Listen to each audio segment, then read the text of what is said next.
Vice President Kamala Harris pressed on her past support of taxpayer-funded sex changes for inmates and illegal immigrants in her interview with Bret Baier. Here's the soundbite.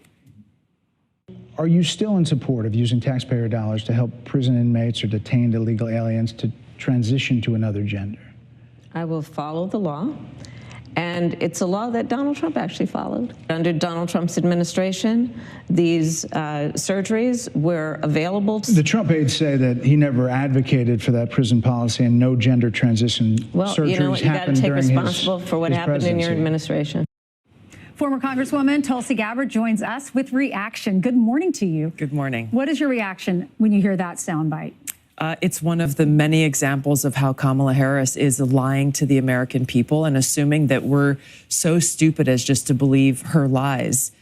We've seen the sound bites and the clips of her when she was advocating and patting herself on the back for the law changes that she brought about that would do this very thing, that would make sure that U.S. taxpayers are covering transgender surgeries for inmates. She advocated for the same for illegal immigrants coming across our border. She refuses to take responsibility and own up to her positions.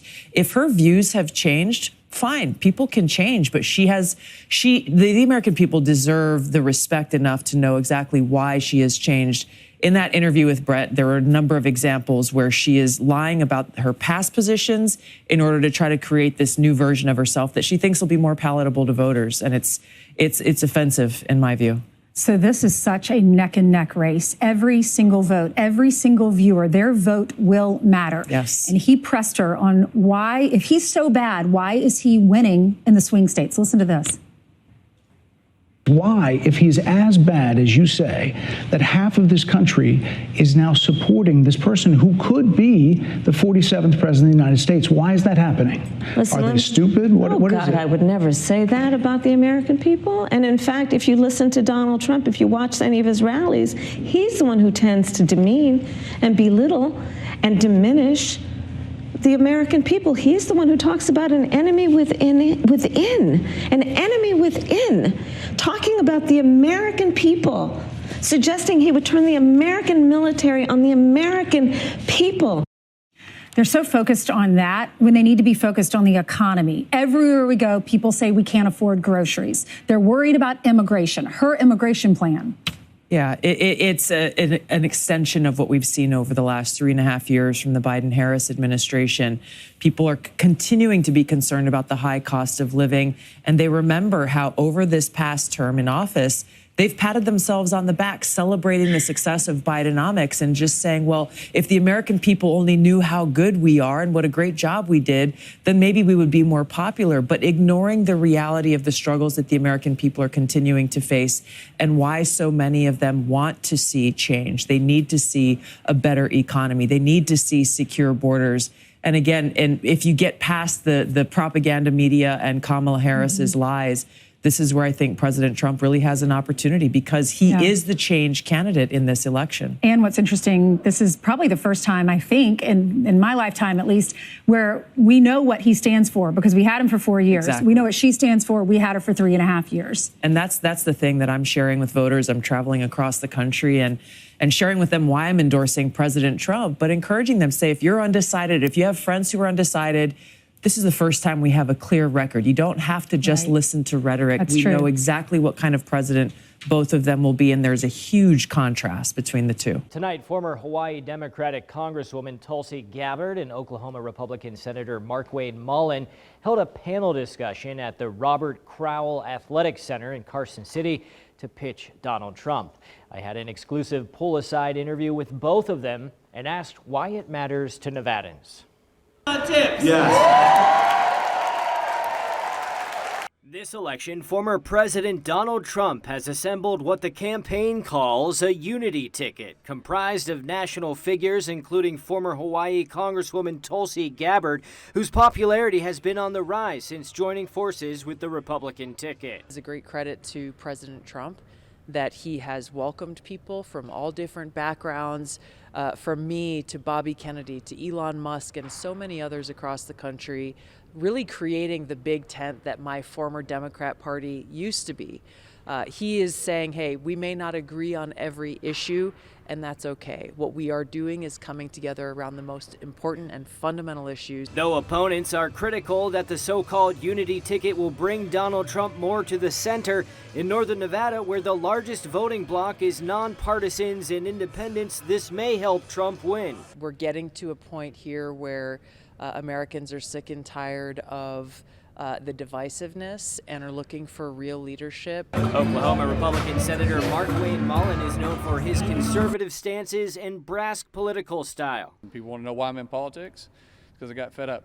Because the federal government's job is not to create jobs, it's to create opportunities for entrepreneurs to create jobs. And this administration thinks it's a government job to control every aspect of it. And in Nevada, where the union vote is critical, Trump has gained an edge over Democrats because several important unions who supported Biden in 2020 are now either supporting Donald Trump or remaining neutral. 60% of the Teamsters now are supporting President Trump. And as they will tell you, the unions didn't leave the Democrat Party. The Democrat Party left the working class. Both Gabbard and Mullen are indigenous Americans. Tulsi Gabbard is a Samoan American from Hawaii, and Senator Mullen a Cherokee from Oklahoma. They met with local tribal leaders on Tuesday night. One of the things that we're reaching strongly out to is obviously the Indian country, Native Americans. Sometimes they're overlooked and they're just simply given lip service. It's time for the policies to actually work for Indian country, and the way we do that is we invite them in. After the event, Gabbard and Mullen caught the ending of the Lady Wolfpack volleyball game at the University of Nevada-Reno. The Wolfpack caught controversy after refusing to play with San Jose State, who has a trans athlete on their team. Just to stand with the team coaches, the players themselves for really having the courage to stand up for the truth and protect women and girls in sports from biological males competing against them. And Senator Mullen is close allies with Republican Senate candidate Sam Brown, who is Trump endorsed and hoping momentum from the presidential race will help him win. I've known Sam since he first started running, and so I think the guy's awesome. He's been to Oklahoma. He's actually been to my house. Covering Voters Decide, Josh Menny, 2 News, Nevada. Hey guys, I'm so excited to have Tulsi Gabbard and Mark Mullen here with us today. It's a huge day. It's a huge fight for women in their sports right now, and that's why we're here so proud of the Lady Wolfpack team standing up for themselves. This is my friend Mark Mullen. He's a U.S. Senator from Oklahoma. He and I introduced legislation 5 years ago now called the Protect Women's Sports Act.